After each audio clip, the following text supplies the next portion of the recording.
قالو خدیجہ، اما خدیجہ نے ان سے کہا ورقہ بن نوفل سے، ابن عم چچا زاد بھائی، اسمع من ابن اخیک، اپنے بھتیجے کی بات سنو۔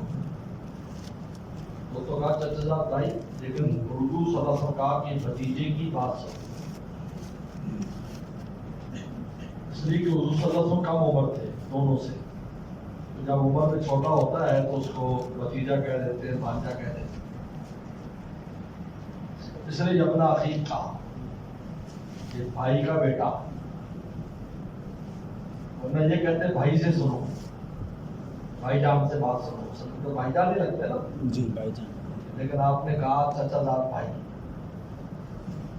اس لیے کہ بڑی عمر والے جو لوگ ہوتے ہیں ان کو چاچا کو، ان کی عمر بہت زیادہ تھی مطلب نوفل کی، اور اما خدیجہ کی وسلم سے 15 سال بڑے تھے، وسلم بھی 15 سال بڑی تھی اما عائشہ، اما فاطمہ، حضرت خدیجہ۔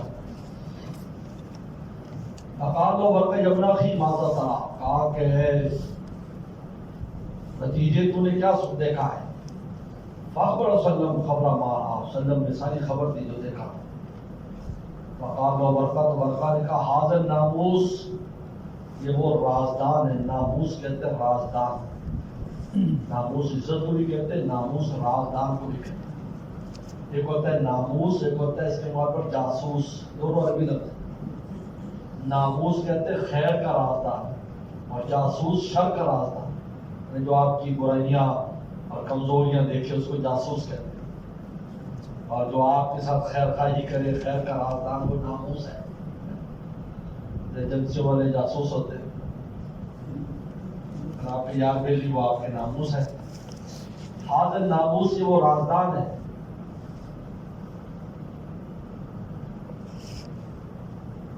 الذی نزل علی موسیٰ، جس کو اللہ نے موسیٰ علیہ السلام پر نازل کیا تھا۔ وہ سمجھ گئے جبرائیل علیہ السلام نے کہ وہ رازدان ہے، یہ وہ رازدان فرشتہ ہے جو پیغمبروں کے پاس وحی لے کر آتا ہے، موسیٰ علیہ السلام کے پاس نزل اللہ علی موسیٰ۔ موسیٰ کہا، حالانکہ خود عیسائی ہے، عیسیٰ نے کہا موسیٰ کہا، دو وجہ سے۔ پہلی وجہ یہ ہے کہ موسیٰ علیہ السلام پر کسی اختلاف نہیں ہے، عیسیٰ علیہ السلام کو تو یہودی نہیں مانتے تھے، اس سے وہ اختلاف ہے، لہٰذا یہودیوں کے اثر کی وجہ سے مشرکین میں بھی یہی بات تھی، کیونکہ یہودی تھے یہاں پر، عیسائی تو تھے نہیں، اس لیے زیادہ ان کا واسطہ مشرکین کا یہود سے پڑتا تھا، ہاں شام وام جاتے تھے تو نصارہ سے پڑتا تھا، تو اس پیغمبر کا نام لیا جس میں اتفاق ہے، اس لیے موسیٰ سے نام لیا۔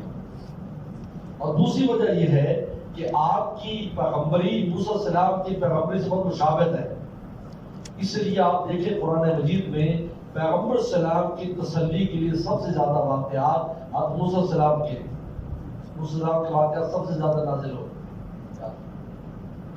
وہ واقعات سب سے زیادہ نازل کی موسیٰ علیہ السلام، اس لیے موسیٰ نام لیا ہے، اس لیے سب سے زیادہ واقعات قرآن میں موسیٰ علیہ السلام کے، یا لا تکونوا کالذین آذوا موسیٰ فبرأہ منہم،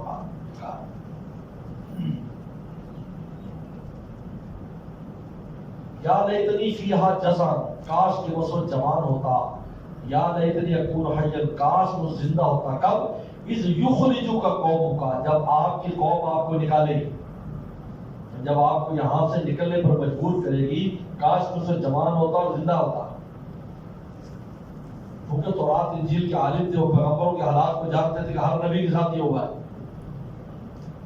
ہر نبی کے ساتھ یہ ہوا ہے کہ اس کو اس کی قوم نے جو اس کے ساتھ کیا ہے، ہجرتیں کرنی پڑی، ابراہیم السلام سے ہجرتیں شروع ہوئی ہیں، ابراہیم السلام انی ذاہب الی ربی سیہدین، وہ زمانے سے شروع ہوئی ہیں ہجرتیں، اور پھر پیغمبر یہی، ورنہ جب عذاب آنا ہوتا تو اس سے پہلے اس کو ہجرت کرنی پڑتی تھی۔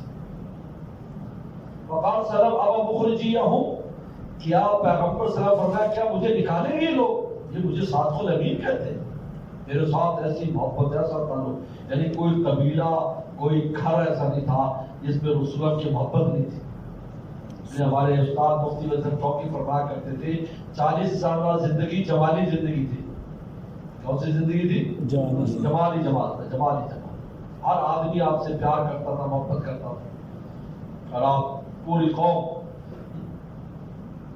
تو وہ کہ میں مجھے نکالنے کی کیسے ہو سکتا ہے؟ اتنی موساد کو امین کے نام سے مشہور کیسے ہو سکتا ہے؟ یہ فرماتے تھے 40 سالہ زندگی جما لی، 40 سال کے بعد زندگی کما لی. جب کمال آتا ہے تو پھر اس میں بہت سے جو ناقص ہوتے ہیں وہ اہل کمال سے بغض رکھتے ہیں. اہل کمال سے کچھ لوگوں کو ویسی بیل ہوتا ہے. فرمایا کہ اب ابو خرجیہ ہو اور نام آپ نے فرمایا وقت نوفل کہ ہاں، اور کار نام ہاں ملے گی تو نہیں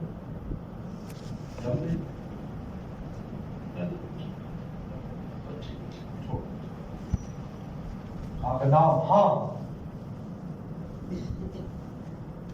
لم یات رجل قط تو نہیں لایا کوئی انسان مثل ماجد اس چیز ہے کہ مثل جو آپ لائے ہیں الا عودیا مگر اس سے دشمنی کی گئی. جب بھی کوئی یہ حق کی بات پیغمبر لایا ہے اس کے دشمن بنے. زیادہ ان کے سامنے چونکہ تورات انجیل کے عالم تھے، سارا ان کے سامنے تھا. نوح علیہ السلام سے شروع ہوا تھا، ہر پیغمبر کے ساتھ یہ الا عودیا اس سے دشمنی کی گئی. وَإِنْ يُدْرِكُنِ يَوْمُكَ اگر مجھے وہ دن پا لے، وہ دن پا لے، اگر مجھے وہ دن پا لے، یعنی جس دن آپ تبلیغ کریں گے اور قوم آپ کی مخالفت کرے گی، اگر مجھے وہ دن پا لے، کیونکہ آپ نبی ہیں ابھی رسول نہیں بنے، یعنی لوگوں کو دعوت دینے کا بھی حکم نہیں ہوا آپ کو، کیونکہ پہلا دن ہے یہ. تو کہا کہ اگر مجھے وہ دن پا لے کہ جس دن آپ کو اجازت ہوگی اور آپ فَاسْدَعْ بِمَا تُؤْمَرْ کہ کھل کر بات کہہ دیجیے جس کا حکم دیا گیا ہے، اگر مجھے دن پالے انصرک نصرا معزرا تو میں آپ کی مضبوط مدد کروں گا. کیا؟ دلائل کے ساتھ. وہ بوڑھا آدمی کیا مدد کرے گا؟ لیکن دلائل سے بیان کروں گا. تورات میں ان کی نشانیاں ہیں، انجیل میں نشانیاں ہیں، ساری اس طریقے پر آپ کی مدد کروں گا. تو اگر مجھے اس دن نے پا لیا، لیکن لم ينشب برکت توفیا لیکن نہیں ٹھہرے برقع مگر فوت ہو گئے. انہیں 3 سال میں فترۃ الوحی میں فوت ہو گئے. وہ فتر الوحی اور وہی منقطع ہو گئی. فطور کہتے ہیں سستی کو، فطور کہتے ہیں سستی کو. پورا وہی منقطع ہو گئی.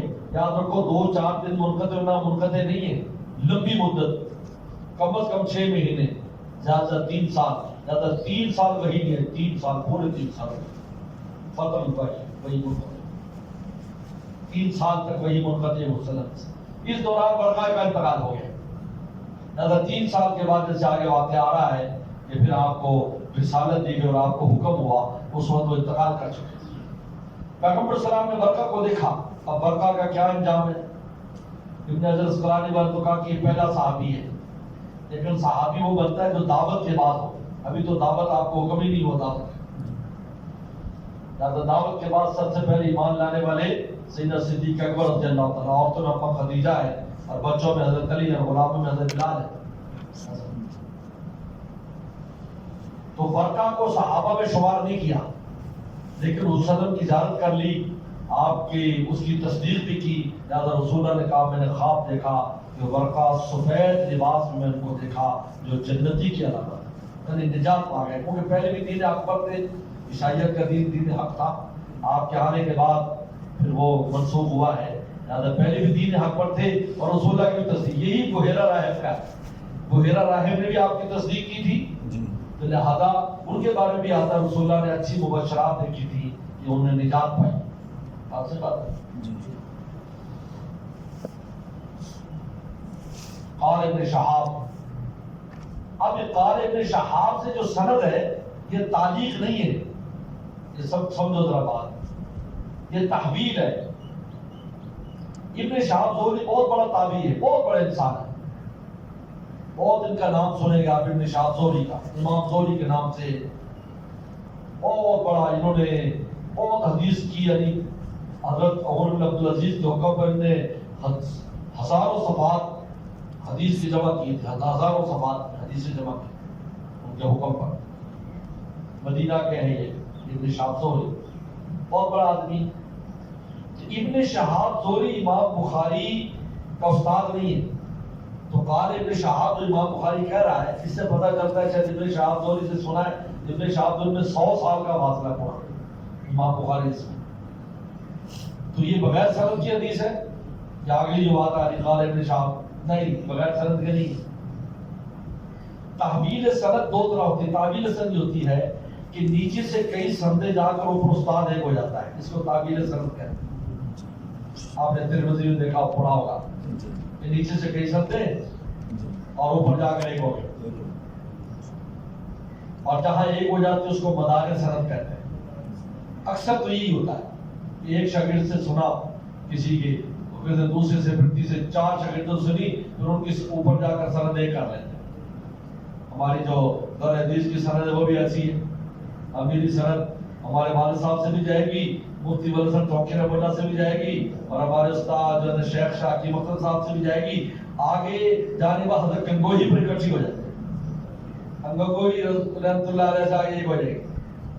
اس کو کہتے ہیں تحویل سند, اور وہ جو جس محدث پر سب جمع ہوتے ہیں اس کو کہتے ہیں مدار سند. لیکن کبھی ایسا بھی ہوتا ہے کہ نیچے سے سند ایک ہوتی ہے, اوپر 2 ہو جاتی ہے, 2 شاخیں ہو جاتی ہیں.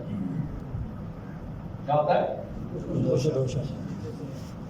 تو یہ جو روایت ہے تو یہ آپ دیکھیں اصل روایت ہے کہ حدثنا یا ابن بکیر قال اخبرنا لیث عن عقیل عن ابن شہاب. یہ عقیل سے ابن شہاب کی 2 سندیں, ایک ابن شہاب نے عروہ بن زبیر سے سنا ہے, اور دوسری یہ سند ہے ابن شہاب نے ابو سلمہ سے سنا ہے. نیچے سے وہ ہے یا ابن بکیر عن لیث عقیل, نیچے ایک ہی ہے. یعنی امام بخاری استاد ابن بکیر ہے, ان کے استاد لیث ہے, ان کے استاد عقیل. عقیل کے ابن شہاب نے 2 استادوں سے سنا ہے, ایک عروہ بن زبیر جن سے اما عائشہ کی روایت سنی ہے, اور ایک ابو سلمہ جن سے حضرت جابر کی روایت سنی ہے. یعنی حضرت جابر سے بھی یہ حدیث آئی ہے اور حضرت عائشہ سے بھی. تو امام بخاری نے اما عائشہ کی حدیث تو پوری بیان کر دی, لیکن آگے سے جہاں پر حضرت جابر کی حدیث میں کچھ زائد تھا اس ٹکڑے کو دوسری سند سے الگ لے آئے. یہ ٹکڑا اما عائشہ کی روایت, اما جی یاد فطر البہی ہو, بس وہی منقطع ہو. اب وہی منقطع ہونے کے بعد کیا ہوا, اس کا بیان حضرت جابر کی روایت. اور شہاب اخبر ابو سلمہ عبد الرحمن النجاب دل انصاری, دیکھو صحابی بدل گئے, یعنی نیچے سے اوپر 2 ہو گئی نا, ایسے ہو گئی 2 شاخیں ہو گئی. ایک حضرت عروہ عائشہ اور ایک ابو سلمہ جابر. تو فتر البہی تک تو ایک ہی حدیث ہے دونوں کی, ہم حضرت جابر کی بھی اور عائشہ کی. آگے جا کر تھوڑا زائد چیزیں یا روایت میں کیا ہے, وہ قال هو يحدث فتر البہی, وہ بیان کر رہے تھے فتح الوحی کے, وہ سے مراد مسلم ہے, یعنی خود آپ نے بیان کیا کہ وہی منقطع ہو گئی. فقال فی حدیثی, تم نے بیان کیا بین نامشی میں چل رہا تھا. اچھا پھر غار ہرا میں جاتے تھے, اس وحی کو یاد کرتے تھے. کہتے وحی کی لذت ایسی ہوتی ہے اس کے سامنے کوئی لذت نہیں ٹھہر سکتے. وحی کا مزہ ہے, نبی جانتا ہے اس لذت کو, نبی جانتا ہے. آپ پھر غار ہرا میں جاتے تھے جہاں پہلے وہی آئی. اب اس سمے تو سب نے سماعت, آپ نے آسمان سے آواز سنی. اب میں نے آواز سنی, فرفعت بصری, میں نے نظر اوپر کی, اذا الملک الذی جانب حراء, تو وہ فرشتہ جو غار ہرا میں آیا تھا, جالس علی کرسی بین السماء والارض, وہ کرسی پر بیٹھا تھا زمین آسمان کے درمیان. اتنی بڑی کرسی پر بیٹھا ہے جبرائیل السلام. اور رعبت منہ, وہ پر روب تاری ہو گیا. فرجعت میں واپس آیا, قلت میں نے کہا زمیلونی زمیلونی, دوسری بات ہے دسرونی دسرونی. دسرونی کی روایت زیادہ بتائی کیونکہ یا ایھا المدثر اترا ہے. فضل اللہ تعالی یا ایھا المدثر قم فانذر ربک فکبر وثیابک وطہر والرجز فاہجر فحمی الوحی وتتابع. وہی گرم ہو گئی اور مسلسل آنے لگی. یہ گرم ہو گئی, کہتا بازار گرم ہے, مسلسل وہی آنا شروع. حمی الوحی, یہ فتح الوحی کا قصہ ہے کہ یا ایھا المدثر, تمہیں بتایا کہ پہلے اقرا کی آیات نازل ہوئی, درمیان میں سورہ فاتحہ کی آئی, اور پھر یا المدثر تھا، اس کے بعد آپ رسول بن گئے اور آپ نے پھر تبلیغ اور دعوت دی سارے لوگوں کو جمع کر کے، اور وہ جس میں ابو لہب نے کہا تب بلک کا سائے جاؤ تیرے ہاتھ ٹوٹے تو تب یدا بھی لہب نازل ہوئی. بس بات یہ ہے فترۃ الوحی کا قصہ. اب فترۃ الوحی کی حکمت کیا ہے؟ کیوں وحی منقطع کی؟ نمبر ایک، آرام کرانے کے لیے، کیونکہ آپ کو بڑی مشقت ہو گئی تھی اور آپ پر بہت قلب کے اوپر بوجھ تھا. اگر آرام نہ کرایا جاتا تو آپ بیمار ہو جاتے یا وفات پا جاتے. اتنا بوجھ ہے، اس لیے آپ فرصت دیں. 3 سال آپ کو اللہ نے آرام کرایا. 3 سال مدت آپ کو آرام کرایا. نمبر 2، شوق بڑھانے کے لیے، وحی کا شوق بڑھے. آپ بار بار پہاڑوں پر جاتے تھے، وحی کے انتظار میں پہاڑوں پر پھرتے تھے، غار ہرا میں جاتے تھے. کبھی کبھی آپ کا خیال آتا میں چھلانگ لگا دوں، کبھی کبھی خیال آتا تھا، عمل نہیں کیا، اور ویسے بھی اس وقت احکام نہیں آئے تو خیال آتا کہ میں چھلانگ لگا دوں. تو حضرت جبریل السلام ظاہر ہوتے ہیں، کہتے ہیں انک رسول اللہ، آپ سچے رسول ہیں. فسکر جاشو، تو آپ کا جوش چھٹا ہو جاتا، واپس آ جاتے. کبھی اسرافیل السلام آتے، اکثر اسرافیل آتے تھے، یاد رکھو عجیب بات ہے. اسرافیل آتے اور کہتے کہ آپ تسلی رکھیں، آپ تو چلے جاتے. اور اسرافیل اس لیے مقرر تھے کہ اسرافیل السلام روحوں کی تربیت کے لیے، ساری روحیں ان کے ہاتھ میں، وہ پھونکیں گے. روحیں پالنے کے ماہر ہیں، تو چونکہ قرآن بھی روح ہے تو آپ اس کی استعداد پیدا کرنے کے لیے وہ آیا کرتے تھے. کیونکہ روح من امرنا، قرآن نازل ہونے والا تھا مسلسل، اس لیے آپ کو مزید آپ کے باطن کو ترقی دی جا رہی تھی تاکہ قرآن کا مسلسل بوجھ اٹھا سکے. وہی وجہ ہے کہ پیغمبر اسلام نے 23 سال میں 24,000 مرتبہ اس بوجھ کو برداشت کیا. 24,000 مرتبہ. جبکہ کسی پیغمبر پر میں نے دیکھا کہ تقریباً 50 سے زیادہ وحی نہیں ہے. 50 سے 24,000 مرتبہ سلام کا مقام، اس سے آپ اندازہ کر سکتے. 23 سال 24,000 مرتبہ. کبھی ایک آئے، تھوڑی آئے، چھوٹی آئے، یہ حرف. حضرت زید صاحب کہتے تھے کتنا حرف نہ غیر اولی ذرت، اتنا حرف نازل ہوا اور میری ران وسلم کی ران کے نیچے تھی، اتنا بوجھ پڑا کہ ٹوٹنے لگی تھی میری ران. اگر اور مزید رہتا تو میری ران ٹوٹ گئی، لیکن اس وقت بھائی تو غیر اولی ذرت بس اتنی آیت تھا، اس کا اتنا بوجھ اور وزن تھا. اصل میں انوار ہوتے نا، قرآن میں انوار الہیہ ہے. اس لیے ایک بڑی عجیب بات لکھی بعض کتابوں میں کہ یہ چونکہ قرآن میں ایک خاص نور ہے ہر حرف میں، تو جب یہ کہیں گر جاتا ہے ایسی جگہ پر جو توہین امیز ہے، جیسے پلیتی میں اس میں عوام سے گر گیا، تو فوری طور پر عذاب آنے کا امکان ہو جاتا ہے. لیکن فرشتے فوراً دوڑ کر اس نور کو اس میں سے نکال لیتے ہیں، یعنی اس کو خالی نقوش رہ جاتے ہیں اور اس وحی کے نور کو نکال لیتے ہیں. اگر اس کی موجودگی میں ایسا ہو تو فوراً عذاب آتا ہے، لیکن چونکہ اللہ کی حکمت ہے باقی رکھنا زیادہ یہ ہوتا ہے. یہ عجیب بات ہے. جانتے اس کو کے اندر کیا ہے؟ روح میں نویت. تو شوق میں، اور جب شوق انسان کا کس شے کا بہت بڑھ جاتا ہے بہت تکلیف برداشت کرتا ہے. کیونکہ اندر تکالیف کا زمانہ آنے والا ہے اور کیسی کی تکلیف نہ ہو، کسی تکلیف میں تصور نہیں کر سکتے. آپ جیسے جناب شخصیت جس کے بارے میں ہم جب پڑھتے ہیں تو کیا ان کے سامنے کوئی حسین اور نازک پر اندام شخصیت ہوگی، لیکن مشقتیں کیسی، پتھر کھا رہے ہیں اور کیا کچھ ہو رہا ہے، سن بھی رہے ہیں اور ہمارے کھا بھی رہے ہیں. اور تیسری وجہ کچھ دوری کرتے ہیں. یہ اللہ تعالیٰ کا عجیب نظام ہے، دوری کے بعد حضوری دیتے ہیں. تو دوری کے بعد جو حضوری ہوتی ہے تو پھر اس میں کمال ہوتا ہے. لہذا وہ محسن مانی کا شعر سن میں آئے گا، سأطلب بعد الدار عنکم لتقربوا، میں تم سے دوری چاہوں گا تاکہ قریب ہو جاؤ. کیونکہ قریب ہوتا جب دور رہتا تو پھر یاد آتی. اس لیے حضرت نے لکھا ہے ما دغدغت الفراق، ما دغدغت، حضرت دغدغت الفراق، کہ فراق کا دغدغہ جو ہے نا، فراق کی مشقت یہ کرا کر پھر حضوری دیتے ہیں. پہلے دوری پھر حضوری. ہمارے شیخ فرماتے تھے اللہ نے رکوع کے فوراً بعد سجدہ نہیں رکھا، کہا کہ دوری کرو، رکوع سے رکوع بھی قرب ہے، اب دور ہو جاؤ، سمجھ اللہ، اب آؤ ہمارے قرب قدموں میں گرے گا۔ تو تین وجوہات، تین حکمتیں ہیں، یہ حکمت ہے اللہ تعالیٰ کی کہ پہلے آپ کو آرام کرانا، اور دوسرا شوق کو بڑھانا، اور تیسرا دوری کے بعد حضوری دینا۔ اور یہ وہی میں نے بتایا 3 سال منقطع ہے، 3 سال بہت بڑی مدت، 3 سال۔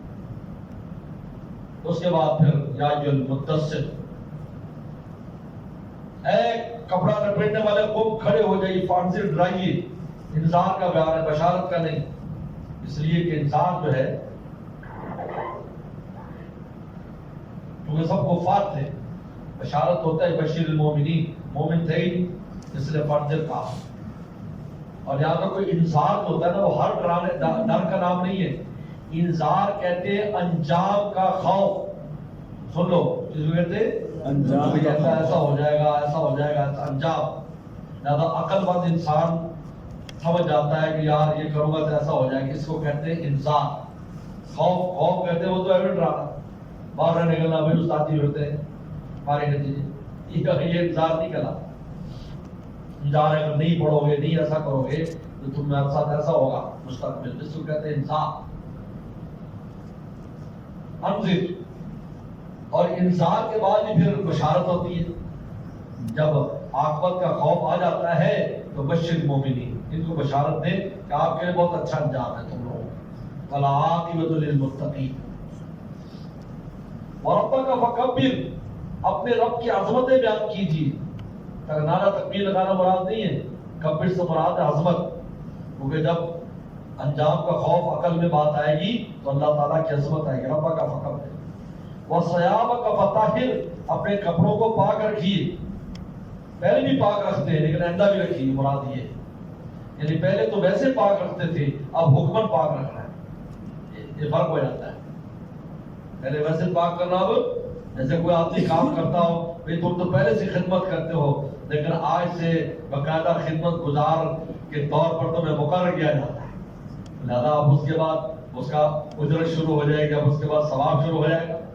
ثیابک فطہر، پاک رکھی، اور ثیاب سے مراد باطنی کپڑے بھی ہیں، یعنی نفس کو بھی پاک رکھی، یعنی ظاہری اور باطنی دونوں پاکی رکھی آپ، ظاہری پاکی بھی اور باطنی، اور ظاہری پاکی کا باطن پر بہت اثر ہوتا ہے۔ بایزید بسطامی رحمۃ اللہ علیہ جب انتقال ہوا تو 60 مرتبہ غسل کیا اس دن، 60 مرتبہ۔ کہا میں اس لیے بار بار غسل کر رہا ہوں کیونکہ باہر کی پاکی باطن پر بھی اثر ہوتا ہے۔ انسان باوضو ہو تو اس کی کیفیت اور ہوگی، بے وضو ہو تو اور ہوگی۔ وَالرُّجْزَ فَاہْجُرْ، اور بتوں کو چھوڑے رکھیے۔